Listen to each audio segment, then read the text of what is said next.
Morning guys. ഇതാണ് കേട്ടോ ഞങ്ങൾ താമസിക്കുന്ന വീടിൻ്റെ പരിസരമൊക്കെ. കുറേ കുഞ്ഞു ഇതാ പിന്നെയും പട്ടി വന്നു. ഇവിടെ ഒരു കുഞ്ഞു വീടുണ്ട്. ഈ വീടിൻ്റെ അടുക്കള വശം തോന്നുന്നു ഓലയൊക്കെ മേടിട്ട് നല്ല സെറ്റപ്പ് ആക്കിയിട്ട് വന്ന്.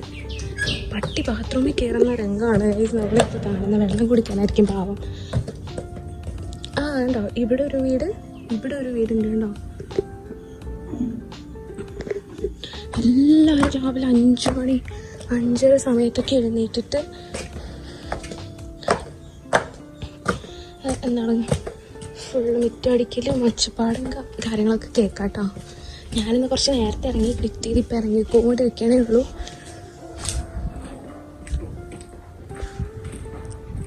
ഞാൻ നാരങ്ങയൊക്കെ സൂം ചെയ്ത് കാണിക്കാം. ഓറഞ്ച് ആണെന്ന് എനിക്കൊരു സംശയമില്ലാതില്ല. ഈ വീട്ടിലൊന്നും ആരും ഇല്ലെന്ന് തോന്നുന്നവർ. ചേച്ചി അങ്ങോട്ട് പോയി. കാരണം അല്ല, ചേച്ചീനെ ബ്ലോഗിൽ കാണിച്ചിട്ടില്ലല്ലോ. നമുക്കൊരു ദിവസം ചേച്ചീനെ ബ്ലോഗിൽ കാണിക്കാവേ. നാരങ്ങയൊക്കെ ഉണ്ട്. ഇതാണ്ട് ഒരു ക്യൂട്ട് ഡോഗുണ്ട് ഇവിടെ. ഇരിക്കുന്നു.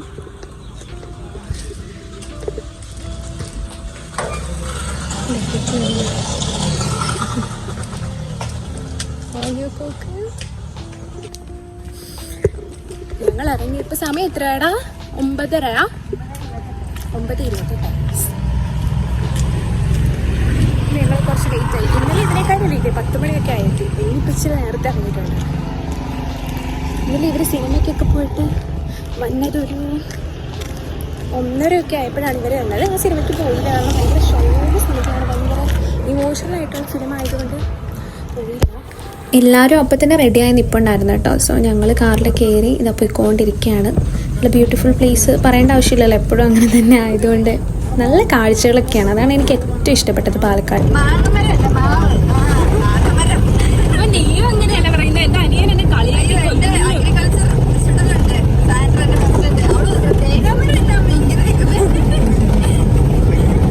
അനക്കൊക്കെ തോന്നുന്നു. ഇവിടെ ക്ലാസ്സൊക്കെ തുടങ്ങിയെന്ന് തോന്നുന്നു കേട്ടോ.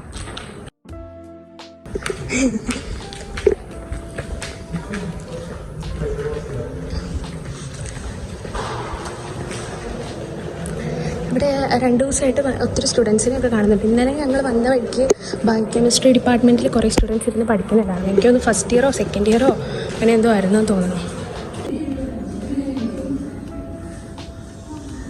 ഇതാണ് കേട്ടോ അതിൻ്റെ പുറം വശം. പുറം ഇത്രയും ചീത്തയാണെങ്കിലും അകലെ നല്ല ഭംഗിയുണ്ട് ഗൈസ്. ഇവർ നോയമ്പൊക്കെ തുറക്കാൻ വേണ്ടി പോകുമ്പോൾ ഞാനിവിടെ വന്ന് കുറച്ച് നേരം നടക്കും. ഒരു ആദ്യത്തെ ദിവസമൊക്കെ നടന്നപ്പോൾ എനിക്ക് ഭയങ്കര കഥപ്പ്. ഒരു 3-4 റൗണ്ടിങ് നടന്നപ്പോൾ അപ്പോൾ എനിക്ക് മനസ്സിലായി കുറേ നാൾ അനങ്ങാതിരുന്നതിൻ്റെ ആ ഒരു എഫക്റ്റാണെന്ന്. ഇത് ഞാൻ പറഞ്ഞല്ലോ, ഇതെല്ലാം ഓരോ ക്ലാസ് റൂംസാണ് കേട്ടോ. ഇത് ഡെമോൺസ്ട്രേഷൻ ലാബും അങ്ങനത്തെ ഒക്കെ ഉള്ളതാണെന്ന് തോന്നുന്നു. കുറേ ഡമ്മിയൊക്കെ ഇരിപ്പുണ്ട്. അപ്പം ഞങ്ങൾ പുറത്ത് പഠിച്ചായതുകൊണ്ട് ഞങ്ങൾക്കും ഇങ്ങനെ ഒത്തിരി ഡമ്മിയൊക്കെ ആയിരുന്നു കിട്ടിക്കൊണ്ടിരുന്നത്. ലൈക്ക് എന്തെങ്കിലുമൊക്കെ ചെയ്ത് പഠിക്കാനൊക്കെ. പക്ഷെ ഇവർക്കും ഞാൻ നോക്കിയപ്പോൾ കുറേ ഡമ്മി പേഷ്യൻസൊക്കെ ഇങ്ങനെ ബെഡിൽ കിടക്കണുണ്ട്. കുറച്ചധികം വർക്ക് ഉണ്ട് ഇന്ന് കംപ്ലീറ്റ് ചെയ്യാൻ വേണ്ടി. സോ ഞാൻ രാവിലെ തന്നെ സ്പീഡ് കാര്യങ്ങളൊക്കെ ചെയ്ത് തീർത്തുകൊണ്ടിരിക്കുകയാണ്. വലിയ കുഴപ്പമൊന്നുമില്ലായിരുന്നു. ഇന്ന് നല്ല ഫ്രഷായിട്ട് വന്നു, ഫ്രഷായിട്ട് വർക്ക് ചെയ്യുന്നുണ്ട്. ചായയൊക്കെ കുടിച്ചായിരുന്നു ഞാൻ അതിൻ്റെ ഇടയ്ക്ക്. ഇന്ന് എനിക്കൊന്ന് ഓഫീസിൽ ആരും തന്നെ വന്നിട്ടില്ല. ഞങ്ങൾ 4 പേര് മാത്രമേ ഉള്ളൂ. അങ്ങനെ കഴിച്ച് ഞങ്ങൾക്ക് ടാഗ് കിട്ടു. ഇതെപ്പോഴും ഇത് തിരിഞ്ഞു പോകണ ടാഗ് കിട്ടി. എഴുതിയേക്കുന്നത് എന്താണെന്ന് ഞാൻ വായിക്കാൻ വീട്ടിലുള്ള മെഡിക്കോസ് കമ്മ്യൂണിറ്റി. അതിൻ്റെ അകത്ത് മലയാളീസ് കോൺട്രിബ്യൂട്ടർ എന്നൊക്കെ എഴുതിയിട്ടുണ്ട്. എനിക്ക് ഭയങ്കര ഇഷ്ടമായി. പിന്നെ ഒരു എന്താ പറയുക, നല്ല കളറായിട്ടുള്ള ഒരു ടാഗാണ്. നല്ല രസമുണ്ട് സത്യം പറഞ്ഞാൽ. എല്ലാവർക്കും കിട്ടി. ഞങ്ങൾ 5 പേരാണല്ലോ ഇവിടെ ഉള്ളത്. അപ്പോൾ നമുക്ക് 5 പേർക്ക് കിട്ടി. ഇപ്പോൾ ചെറിയൊരു ടെക്നിക്കൽ ഉണ്ടാകുമെന്ന് പറഞ്ഞിട്ട് ഇച്ചിരി നേരം ഞങ്ങളോട് നിർത്തിയേക്കാൻ പറഞ്ഞു. അതുകൊണ്ട് ഞങ്ങളൊരു കോഫി ഉണ്ടാക്കാൻ വേണ്ടി ഇറങ്ങി. അപ്പോൾ രാവിലെ തന്നെ ഞാനൊരു കോഫി കുടിക്കാൻ വേണ്ടിയാണ്. ഇപ്പോൾ കുറച്ച് ഫ്രീ ടൈം കിട്ടിയതുകൊണ്ട് ഒരു കോഫി കുടിക്കാമെന്ന് വിചാരിച്ച് ഇറങ്ങി. ഇപ്പോൾ കോഫി എനിക്ക് കിട്ടി. പക്ഷേ ക്ലിറ്റിക്ക് ഞാൻ ഡയറ്റ് കാർഡമൻ ടീ ആണ് ഇത് ചെയ്തത്. പക്ഷേ വെറും ചൂടുവെള്ളമാണ് വന്നത്. അതുകൊണ്ട് ഞാൻ ഇപ്പോൾ അവൾക്ക് കൊണ്ടു കൊടുത്തിട്ട് വരാം കേട്ടോ.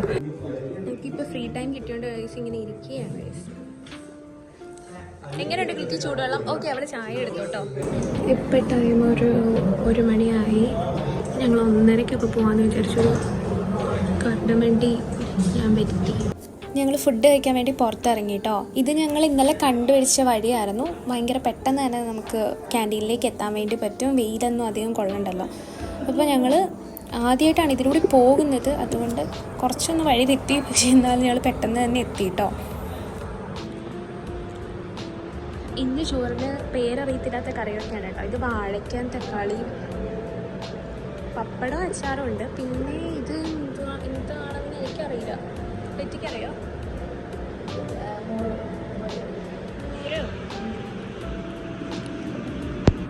ഓരോന്നാണ് തീറ്റ പറയുന്നത്.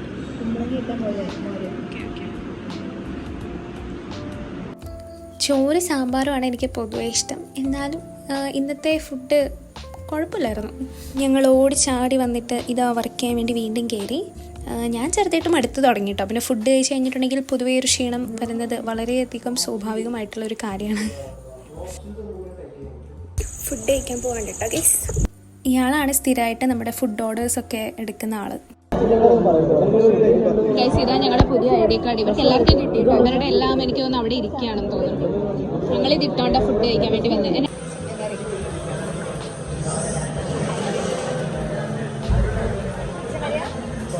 സൂക്ഷിച്ചൊക്കെ ഞാൻ ഫോൺ കൈകാര്യം ചെയ്യണം. കാരണം ഇത് ഞങ്ങൾ നെയ്ച്ചോറും ചിക്കൻ കറിയാണ് ഓർഡർ ചെയ്തത്. ഈ ക്യാൻറ്റീൻ ഒരു ഹോസ്പിറ്റൽ ക്യാൻറ്റീനാണെന്ന് തോന്നത്തില്ല കേട്ടോ. വളരെയധികം രുചിയുള്ള ഫുഡൊക്കെയാണ് ഇവർ പൊതുവെ നമുക്ക് തരുന്നത്. സബാക്ക് ആസിഫ് ഇന്ന് പൊറോട്ടയും ബീഫും. ഇതായിരുന്നു അവിടെ ക്യാൻറ്റീൻ. ഞാൻ ഫുഡൊക്കെ കഴിച്ച് കഴിഞ്ഞ് പുറത്തേക്ക് വന്നു. ഇവിടെ ഒത്തിരി പൂവൊക്കെ ഉണ്ട് കേട്ടോ. അവരിങ്ങനെ വരുന്നേ ഉള്ളൂ. ഞാൻ ബ്ലസ്സിനെ വിളിക്കാൻ വേണ്ടി പുറത്തേക്ക് വന്നതാണ്.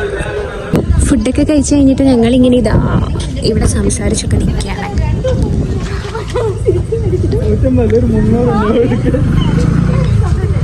ഒന്നും കാണാൻ പറ്റുന്നില്ല. ഫുള്ള് എനിക്ക് തോന്നുന്നു ഇന്ന് ഹോസ്പിറ്റലിൽ ഒത്തിരി ആൾക്കാരുണ്ട് കേട്ടോ. ഇത്രയും കാലം ഇല്ലായിരുന്നു. എനിക്ക് തോന്നുന്നു ഈസ്റ്റർ കഴിഞ്ഞിട്ട്, ഈസ്റ്ററിൻ്റെ അവധിയായിരുന്നല്ലോ ഒരാഴ്ചത്തേന്. അത് കഴിഞ്ഞപ്പോഴത്തേനും എല്ലാവരും വന്നു. മെഡിക്കൽ സ്റ്റുഡൻസ് ആണെങ്കിലും എനിക്ക് കാണാൻ പറ്റി. ഞാൻ പറഞ്ഞായിരുന്നല്ലോ ക്ലാസ്സൊക്കെ എടുക്കുന്നത് ഒക്കെ നമുക്ക് കാണാൻ പറ്റുന്നുണ്ട്. ഇപ്പോൾ ഇത് സെൻട്രൽ ലൈബ്രറിയാണ് കേട്ടോ. ഇവിടെ ആരും സംസാരിക്കില്ല. ഞാൻ പറഞ്ഞില്ല, ആകെ ഒരു ശാന്തതയാണ്. പിന്നെ ഇത് കരുണ മെഡിക്കൽ കോളേജ് മെയിൻ ബ്ലോക്ക് ഓരോ സ്ഥലത്ത് എന്തൊക്കെയാണ് എഴുതി വെച്ചിരിക്കുകയാണ്. ലൈക്ക് ഗ്രൗണ്ട് ഫ്ലോറിൽ central library, department of pathology, department of biochemistry ഉണ്ട്. ഇവിടെ ഒരു ലിഫ്റ്റൊക്കെ ഉണ്ട് കേട്ടോ. ഞങ്ങൾ പൊതുവേ ഇതിലാണ് നന്നാണ് കയറാൻ. എനിക്കറിയില്ലോ. ഇന്ന് ഞാൻ പതിവില്ലാതെ തന്നെ കുറേ സ്റ്റുഡൻസിനെ കണ്ടു കേട്ടോ. ഇവിടെ കുറേ പേരുണ്ടായിരുന്നു. എനിക്കൊന്ന് എക്സാമൊക്കെ ഒന്ന് കഴിഞ്ഞിട്ടുള്ള ഒരു സമയമാണെന്ന് തോന്നുന്നു. അവരൊക്കെ മുകളിലേക്ക് കയറിപ്പോയി. ഞാനിതേറെ പതുക്കെ കയറുന്നേ ഉള്ളൂ. ഇപ്പോൾ ഒരു 9:30 ഞാനൊന്ന് മോക്കമൊക്കെ കഴിക്കും. അതൊക്കെ നിർത്തി ഞാനിങ്ങനെ ഇവിടെ വന്നിരുന്നു. ഇനി അവർ വരുന്ന സമയത്ത് ഞാൻ പോകാമെന്ന് വിചാരിച്ചു. ഇത് ഞാൻ കുറച്ച് അധികം വർക്ക് ചെയ്തു. അതിനോട് പറഞ്ഞിരിക്കുന്നത് 6 മണി വരെയാണ്. പിന്നെ എല്ലാവരും ഇരിക്കുന്നതുകൊണ്ട് ഞാൻ ലൈക്ക് പുറത്തിങ്ങനെ വന്ന് ഇരിക്കേണ്ടല്ലോ എന്ന് വിചാരിച്ചിട്ട് ഞാൻ കുറച്ചും കൂടെ അധികം വർക്ക് ചെയ്യുന്നത്. അപ്പോൾ ഏതായാലും 10 മണിയാവാറായല്ലോ. ഒരു 10 മണിയൊക്കെ ആകുമ്പോഴത്തേനും ഇവിടെ ഇറങ്ങുമായിരിക്കും. ഒരു 10:30 ആകുമ്പോഴത്തേനും വീട്ടിലെത്താമെന്ന് പ്രതീക്ഷിക്കുന്നു. പിന്നെ ലൈക്ക് ഇപ്പോൾ ഞങ്ങൾക്ക് 7-ാം തീയതി ലഞ്ചാണ്. ഇന്ന് 3-ാം തീയതി ആയി. 4 ദിവസം കൂടി ഉണ്ട്. അപ്പോൾ ഭയങ്കര സ്ട്രെസ്സായിട്ട് വരികയാണ് വർക്ക്. ലൈക്ക് ഒത്തിരി വർക്ക് നമുക്ക് ചെയ്യാനുണ്ട്. എനിക്ക് തോന്നുന്നില്ല എന്നെക്കൊണ്ട് അവർ പറഞ്ഞ അവരിത് ഫിനിഷ് ചെയ്യാൻ പറ്റുമെന്ന്. സോ ഞാൻ അവരോട് പറഞ്ഞു ഓക്കെ ലൈക്ക് വേറെ ആൾക്കാരെ വെക്കുമോ. കാരണം എനിക്ക് അത്രയ്ക്കും ലൈക്ക് നമ്മളിപ്പോൾ ഒരു സ്ഥലത്ത് ജോയിൻ ചെയ്തിട്ടുണ്ടെങ്കിൽ അത്രയും ലൈക്ക് അവരുടെ ആ ഒരു ഇതും കൂടി നോക്കിയിട്ടാണല്ലോ നമ്മൾ വർക്ക് ചെയ്യുക. പക്ഷേ എനിക്കത് പറ്റണില്ല. ലൈക്ക് അത്രയ്ക്ക് ഫോഴ്സ് ചെയ്തിട്ടിരിക്കാനൊന്നും എൻ്റെ കൂടെ പറ്റില്ല. ഞാൻ പൊതുവെ ഇങ്ങനെ ഒരു ഓടിച്ചാടി നടക്കുന്ന ഒരു കൂട്ടത്തിലായതുകൊണ്ട് ഇങ്ങനെ അത്ര ഇതാവാൻ പറ്റില്ല. സോ ചിലപ്പം ലൈക്ക് വേറെ ആൾക്കാരെ കിട്ടിയിട്ടുണ്ടെങ്കിൽ ഞാൻ നാളെ തന്നെ പോകുമായിരിക്കും വീട്ടിലേക്ക്. കാരണം അമ്മയ്ക്ക് അവിടെ നല്ല വേദനയൊക്കെ പറഞ്ഞു. സോ അമ്മ വീട്ടിലേക്ക് പോവാണ്. അമ്മ ഇപ്പോൾ തറവാട്ടിലായിരുന്നു. അമ്മ വീട്ടിലേക്ക് പോകുന്നു. സോ ഞാനിവിടെ പോകണമെന്ന് ഞാൻ വിചാരിക്കുന്നു. ഞാൻ അവരോട് ഓൾറെഡി പറഞ്ഞു വെച്ചിട്ടുണ്ട്. സോ ഗൈസ്, ഇന്നത്തെ വ്ളോഗ് ഇത്രയേ ഉള്ളൂ. നിങ്ങൾക്ക് ഇഷ്ടപ്പെട്ടെന്ന് വിചാരിക്കുന്നു. ഞാൻ പറയുന്ന പോലെ സബ്സ്ക്രൈബ് ഒന്നും ചെയ്തേക്കല്ലേ, ജസ്റ്റ് ലൈക്ക് മാത്രം ചെയ്യാനുണ്ടെങ്കിൽ ഇത് പറയുന്നത് കേട്ടിട്ടുണ്ടെങ്കിൽ. മെഡുല്ല എന്ന് പറയുന്ന ആപ്പിൻ്റെ തീം തന്നെ ഒരു ഗ്രീനാണ് കേട്ടോ. അതുകൊണ്ടാണ് അവർ ഫുള്ള് ആ ഒരു ഗ്രീൻ ഹൈലൈറ്റ് ചെയ്ത് വെച്ചിരിക്കുന്നത്. ഇപ്പോൾ അതിൻ്റെ വള്ളിയാണെങ്കിൽ പോലും ലൈറ്റ് ഗ്രീനാണ്, ഭയങ്കര രസമാണ് കേട്ടോ. ഇത് ഇട്ടിട്ടുണ്ടെങ്കിൽ തന്നെ ഭയങ്കരമായിട്ട് ക്ലാസി ലുക്ക് കിട്ടുന്നുണ്ടായിരുന്നു ഞങ്ങൾക്ക്. സോ ഗൈസ്, ഇത്രേ ഉള്ളൂ നമ്മുടെ വ്ളോഗ്. നെക്സ്റ്റ് വീഡിയോ ആയിട്ട് കാണുന്നത് വരെ ബൈ.